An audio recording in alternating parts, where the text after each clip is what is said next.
nanti 3 atau 4 semua yang non Papua sama saja juga diangkat yang bukan partai politik masuk di parlemen. Makanya muncul itu pasal tentang seperempat diangkat di DPR luar ya, kita tambah seperempat. Tapi kita diskusi lagi, kalau dengan sistem pemilihan yang bebas ini tidak ada jaminan orang asli Papua akan pilih juga UAP. Siapa yang jamin?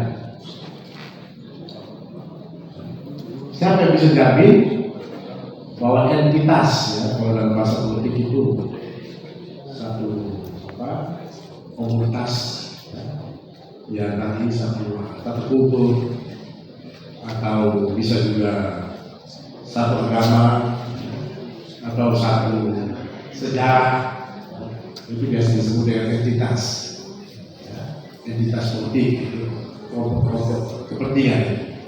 Siapa yang jamin bahwa entitas orang asli Papua akan juga memilih orang asli Papua kalau sistem pemilihannya kayak begini, yang langsung ini?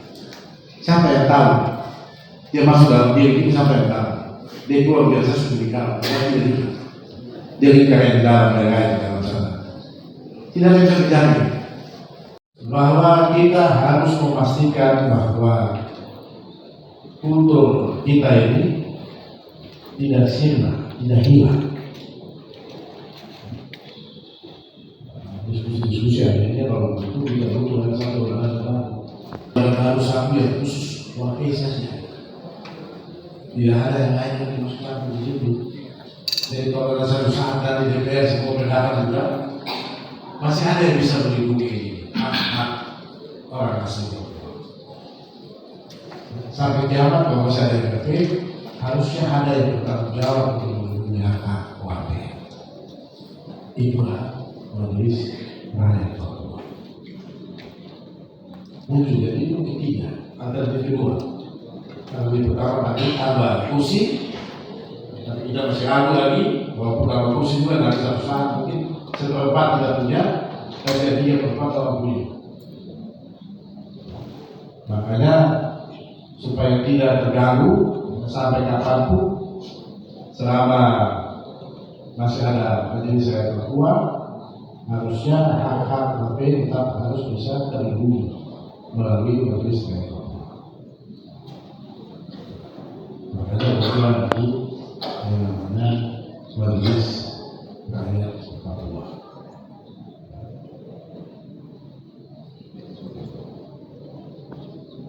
Maupun ya dalam perkembangannya diskusi yang panjang juga sampai hari ini tidak berkesudahan juga. UAP itu yang mana? Dalam dokumen draft kita yang kita bawa ke Jakarta, UAP itu adalah orang asli Papua, suku-suku asli Papua yang berasal dari UAP adalah suku-suku asli di provinsi Papua yang berasal dari ras Malaysia. Ras Malaysia, suku-suku asli di Papua. Itu yang kita bawa di Jakarta. Sampai Jakarta kan kita tadi saya katakan kita tidak langsung. Begitu kita tanya juga ke berbagai pihak tentang konsep yang kita buat itu bagaimana. Yang tadi saya katakan berbuah itu. Kita bertemu dengan yang namanya Askara Nababa, Sekjen Komnas HAM, terkenal waktu itu, sudah meninggal. Kita diskusi tentang UAP, diskusi tentang orang asli. Ya. Dia lihat kita punya dokumen, dan dia bilang kita kirim dokumen ke dia dulu, dia bilang kirim dokumen dulu, saya pelajari, nanti 2 hari kemudian baru kita diskusi. Saya mendapat pelajaran dari Nauru, negara di Pasifik itu, Nauru. Di Pasifik Nauru itu ada lembaga yang mirip MLP ini, tapi anggotanya hanya ada. Jangan ada mirip lembaga seperti MLP ini, tapi ada saja di sini. dan luar biasa kekuatannya. Dia bisa menveto Perdana Menteri. Dia bisa bikin emosi tidak percaya terhadap Perdana Menteri. Itu di laut, di Pasifik. Di Scotland ada lembaga MD di sana, tetapi anggotanya hanya perempuan saja. Di Scotland.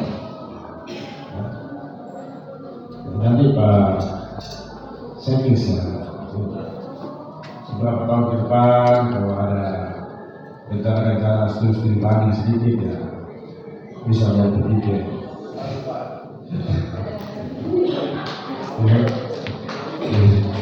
Ya, jadi itu Scotland itu hanya perempuan saja. Karena kita punya referensi itu, maka yang pertama saya usulkan dulu itu sebenarnya adat saja. Ikut gaul itu. Ya. Kalau Bapak Ibu baca konsep-konsep awal itu yang saya bilang tadi, konsep 1 sampai 14 itu, maka yang awal-awal itu adat saja.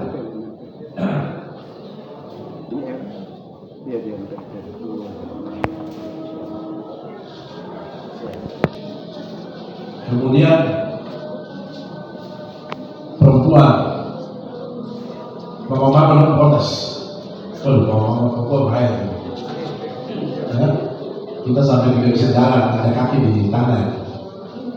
Ya, terus kita dari rumah sampai di kantor, sampai di kampus, tiap saat kita ketemu saja, tuntutan tidak bisa.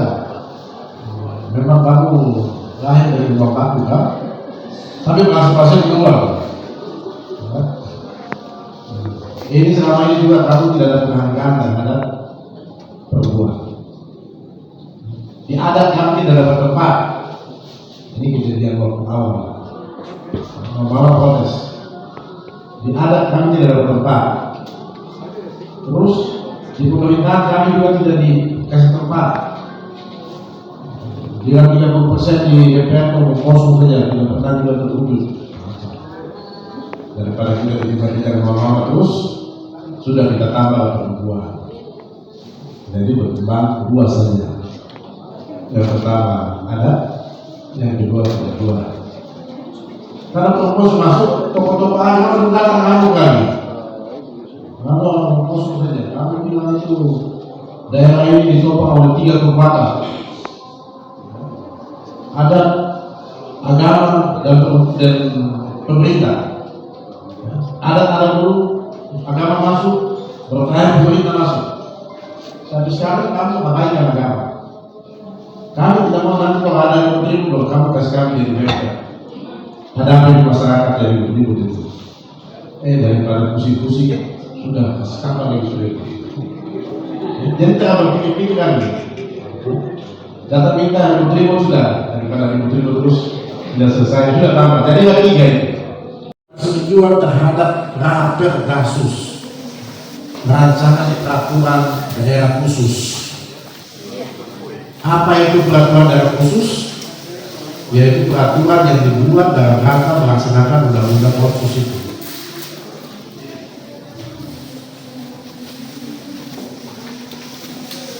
Jadi harus atas pertimbangan, bukan pertimbangan. Kalau hanya pertimbangan, oke, tidak punya gigi, tidak punya kuku, ya, tidak punya kekuatan. Kalau hanya pertimbangan saja. Tapi persetujuan, ya, itu kekuatan luar biasa. Beri pertimbangan dan persetujuan terhadap Raperdasus, rancangan peraturan daerah khusus. Bapak Ibu juga bisa melakukan inisiatif untuk mengusulkan Raperdasus yang jalan dari DPR atau orang. Apa yang kita mau? Kurang dua, karena masih ada satu orang di kampung. Dan kesempatan ini sebelum saya menyampaikan beberapa catatan kami kepada Bapak PJ Gubernur, perlu saya gambarkan sedikit mengenai tugas dan tanggung jawab kurang lebih 4-5 hari setelah kami dipercayakan sebagai pimpinan sementara, didampingi oleh Yang Mulia Wakil Ketua 1 Bapak Alphonse Edison Solosa, yang mulia mohon berdiri sebagai satu. Kemudian yang kedua, kami kurang lebih 4 hari kami telah melakukan beberapa tahap.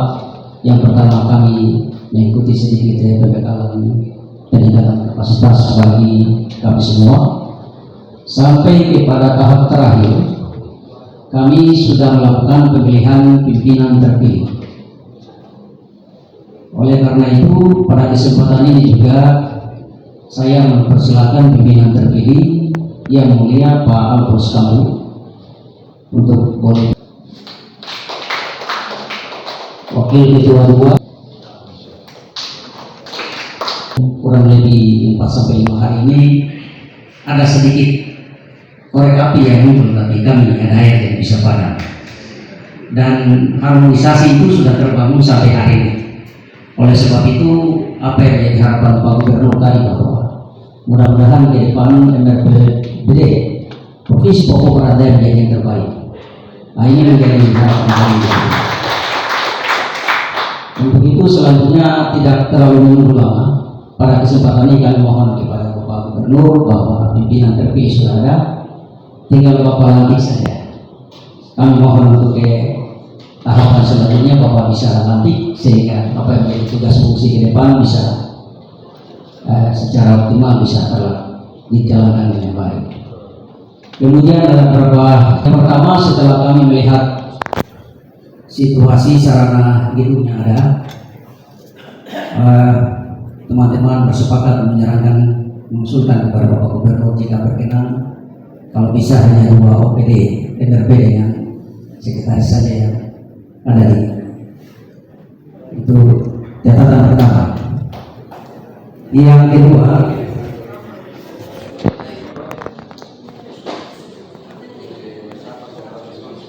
jalankan tugas fungsi kami ke depan terpilih mengambil alih.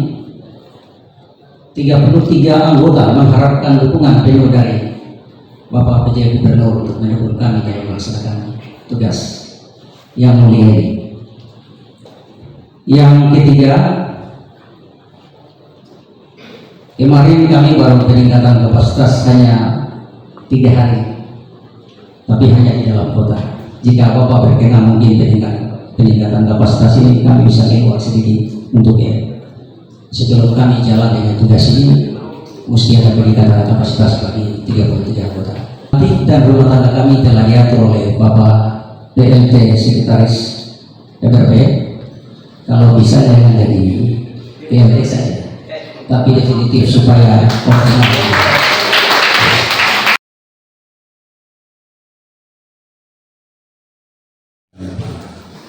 Servis ya, untuk hak-hak itu, hak-hak segera kita selesaikan terbuka ya, hak-hak sebagai anggota pimpinan dan anggota. Nah, itu dalam semua sudah jelas di PP-nya, sudah jelas kita nanti segera saya berikan.